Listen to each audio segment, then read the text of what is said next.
Welcome back, folks, to the Friday 5 for April 12th, 2013. Today we're going to be talking about Starship Captains, everybody's favorite sci-fi thing. There are shit tons of debates on all this stuff, and I won't lie to you, I have my own opinions on certain things. So that's why I'm here to share with you my thoughts on this stuff. Feel free to flame me as much as you want down the bottom. I'd love to hear from everybody. Anyway, if you have any captains you'd like to suggest, feel free to add that in a comment. I'd love to see a comment at least. But anyway, yeah, so let's get right on into it, alright? Alrighty, we got number 5. We're going with Malcolm Reynolds. Why does Malcolm Reynolds not get higher on the list? Well, as a Starship captain, he's incredibly likable, incredibly personable, and very well loved by everybody. I mean, it's only been, what, 12 years since the show was canceled? 10, 11? People still want it to come back. That's kind of a serious fandom there. Especially for a show that only got 13 episodes, 12 of which were aired, 1 which did not. I love the show. I love Nathan Fillion's performance as Malcolm Reynolds. Again, I missed a lot of the show. Wish I'd seen it from the beginning. Caught Jamestown for my first episode. Fell in love with it from there on out. Even went to see Serenity, even though I knew nothing about what was going on. Bought the DVDs as soon as I could. Malcolm doesn't get to be higher than this, though, because as much as I enjoy the actor, as much as I enjoy the character of Malcolm Reynolds, he is, sadly enough, while not that great a captain, he makes up for it with personality and charm, but as Starship captains go, he's kind of low on the list. And I know people are going to be pissed off about that, but as much as I like him, he's not good at being in charge of a spaceship. His spaceship is a giant flying piece of junk. I love the Serenity, but yeah. Again, feel free to hate me if you like, but as much as I like him, at least he gets on the list, right? Alrighty, number 4. Now, a lot of you probably haven't heard of this particular character. It's from a show, Star Blazers, also known as Space Battleship Yamato in its home country. Captain Abraham Avatar, captain of the Yamato/Argo here in the U.S. The reason I put him on the list is because he has literally the fate of humanity thrust on his shoulders. Despite having a terminal illness, he is willing to travel and take a crew light years away from home to find possibly a way of saving the planet from radioactive eaters being fired at it from the oh, why can't I remember that evil empire's name? But anyway, yeah, so there have been countless variations of this or seasons of this show. They've done many movies, a live action movie, at least one live action movie, which I actually really liked, even though the story was a little bit different. Captain Avatar steps forward and is willing to literally waste the last of his life in an attempt to save humanity. He's a fairly likable character, at least as much as I've seen in the U.S. release. He sounds kind of grandfatherly. He's willing to sacrifice himself to save the ship. There's a couple choice character moments where characters have to put his life on the line because, you know, he's being taken care of on life support, and they have to fire the main weapon, which drains the power from everything. So, but yeah, he is again a very likable character, very personable. Does the best he can in a bad situation. Plus, I love the Yamato/Argo. It is an awesome ship, and he gets to pilot a ship with a sound effect that I will remember forever, and a theme song that I remember singing in the 2nd grade and getting in trouble for because the fact that that was all I was doing was singing it, humming it in the background in middle of class. Anyway, if you don't know who this is, take a look at his picture. Find the show. I'm pretty sure it's still on Netflix. Look up the movies however you have to. I'm not condoning any illegal activities, but again, I will say that anime did start here. Fan tapes and fan subtitles. Fan subtitles. Actually, I was correct the first time. Yeah. So yeah, find it however you have to. Watch the series. Very good. Very entertaining. Alrighty, let's move on, shall we? Number 3 is going to come in as, sadly enough, another anime. For those of you that haven't seen it, shame on you. It is part of the history of anime here in the U.S. The first animated series I saw, along with Captain Harlock, which I'm not going to include Captain Harlock on this list as much as I would like to. I feel that 2 anime captains are good enough. Plus, I feel Captain Harlock should get his own awesome list at some point. But yeah, so this one's going to be the original Macross series, brought over here in the U.S. as part of a 3 different series being combined together as Robotech. Super Dimensional Fortress Macross, Mospeda, and oh god, I can't remember, Genesis Climber. Anyway, oh, Southern Cross, that's what it was called, Southern Cross, which actually is the Southern Cross saga here. But anyway, and the third one is Genesis Climber Mospeda, so forgive me for that one. But anyway, the wonders of live communication with a little editing. But anyway, yeah, so Captain Global.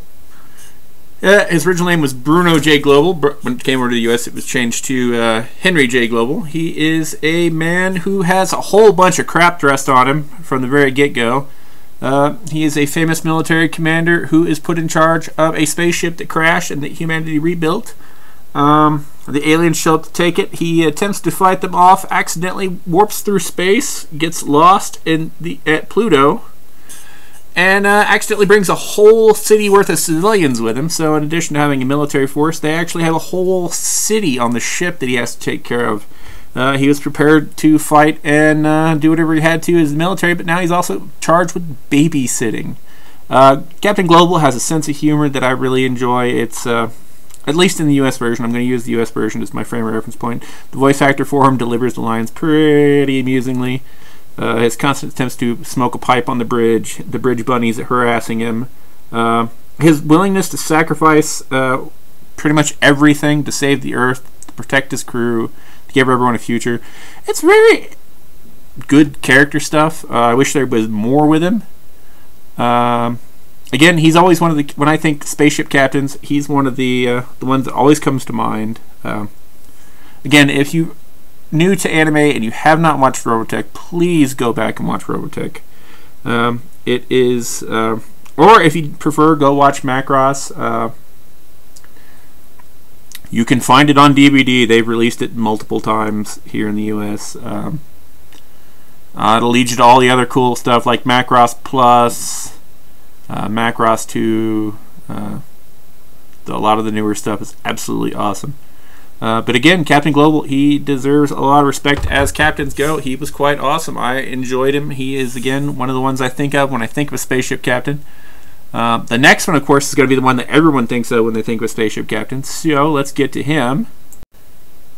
Yep, that's right, folks. Number 2 is none other than the esteemed Starfleet captain, Jean-Luc Picard. And yes, this does answer the Kirk versus Picard question. I think Kirk is an absolutely irresponsible piece of shit, flying through space, fucking and fighting everything he can get his hands on. He's a selfish, arrogant prick who treats everyone like crap except for his 2 best friends, Bones and Spock, and even them he treats kinda like shit. I like to think Spock and Kirk secretly sit around making fun of Bones all the time, which, you know, it's not secretly when they're doing it on camera. And it's, yeah, I don't like him so much. But the classic Trek did get me Next Generation, which did give me Patrick Stewart playing Captain Jean-Luc Picard.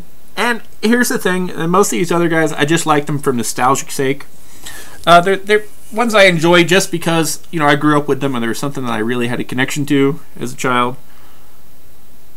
Jean-Luc Picard, I felt, while I do have a connection to him as a child, it was that was the second biggest sci-fi thing I watched as a kid. And I did watch Buck Rogers in the original Battlestar, but those were kind of horrible. But Next Generation was awesome, and I immediately fell in love with the character of Captain Jean-Luc Picard because he had depth, emotions, feelings. The first moment I realized I was watching something a lot better than the average schlock on TV was when he's sitting there on his couch crying to Troy, and he has to go to therapy sessions because his time as a Borg is Locutus. I'm like, that really sad. That really has changed his character, and it did. I mean, we get to introduce to his family. We find out he regrets so much about his life, like he's in love with his best friend's wife, who is now his current best friend. He misses the fact that while he loves Starfleet, he devoted his entire life to it. Now doesn't have a family of his own. He doesn't have children, and he You get the sense that he doesn't like children, but what children grow on him very quickly, and it's because of that loss that he didn't get to have what he wanted with the person he wanted to have it with. And there's a great, you can see the scars from all the stuff he goes through, all the loss, all the pain, and he develops as a character, and he does inspire loyalty in his crew, because his crew knows that he will throw down his life at a moment's notice. He'll do whatever it takes to protect the Federation, to protect as many people as he can, and he's generally a good person who... And at the very end of the series, when you see him come to the card game, and you hear the regret that he expresses when he says that he should have joined the game a long time ago, that he missed out on so much with his crew and his friends. It's a really touching moment. It makes a really solid character, and that's one of the things that makes him stick out above all the other Starfleet captains. So yeah, so Picard over Kirk every single time. I know that might make me a pariah in some circles, but again, that's my opinion, and I'm sticking to it. Time to get to number one, seeing this is getting on a little long. Alrighty, numero uno is going to be one that you guys probably will not expect. It's going to come out of left field. Here goes. Colonel Everett Young from Stargate Universe. Now, technically, he's not a captain per se, but he is in charge of the Destiny. And the reason I pick him is because, much like Picard, he has a lot of character growth and development. You find out he's a very flawed individual. He regrets how things ended with his wife. He's incredibly jealous. He wants to fix all these things, and he may have actually had plans to do so until the events that led them getting stargated to the Destiny and not having a way home. And the reason I pick him isn't just because he doesn't inspire a crap ton of loyalty. There are people that are incredibly loyal to him. There are people that are loyal to him to a certain degree, and then there are everyone else on the ship. And it's not that he inspires great loyalty or that he's even like the most likable of characters, especially among the previous captains. It's that what he has to deal with. He was the commander of a military base. That base was blown up. He had to take the few military personnel he could save, and then a bunch of untrained civilians with him thousands of light years across the universe to a situation where no one's ever going to get home. Everyone's going to die. And on a daily basis, he has to deal with Dr. Rush and his I don't give a shit, destiny is mine, and I can do what I want to with it. Various Earth governments, spies, mutiny, and just several unrest among the populace, not including various alien attacks, running out of air, running out of food, running out of water, and no power. Given the fact they also, for 98% of the show, can't control the ship, have no idea what's going on, and the ship is falling apart, you can see how that would be difficult for someone to cover over a series. That was usually the average day for him. Not including the fact that he had a fellow colonel at home who was trying to sleep with his wife to get revenge on him because it pissed him off. This guy had so much piled on top of him, and he kept coming out ahead and doing what was best for the crew and the best for the ship. No matter how many times he got screwed, he always bounced back. I think that kind of what defines a really good leader. So, out of all of them, he's the only one that I always felt bad for. He's the one I respect the most. He is my number one. And that, of course, leads us to this week. We actually do have another fail. This is our fail captain. So, quite a few of you may not have heard of this guy. So, again, I will provide links below to all these captains. So, let's get into them. Yes, the fail of the week is Dylan Hunt from Andromeda, the captain of the Andromeda. He's played by Kevin Sorbo, which usually I wouldn't hold that against anybody.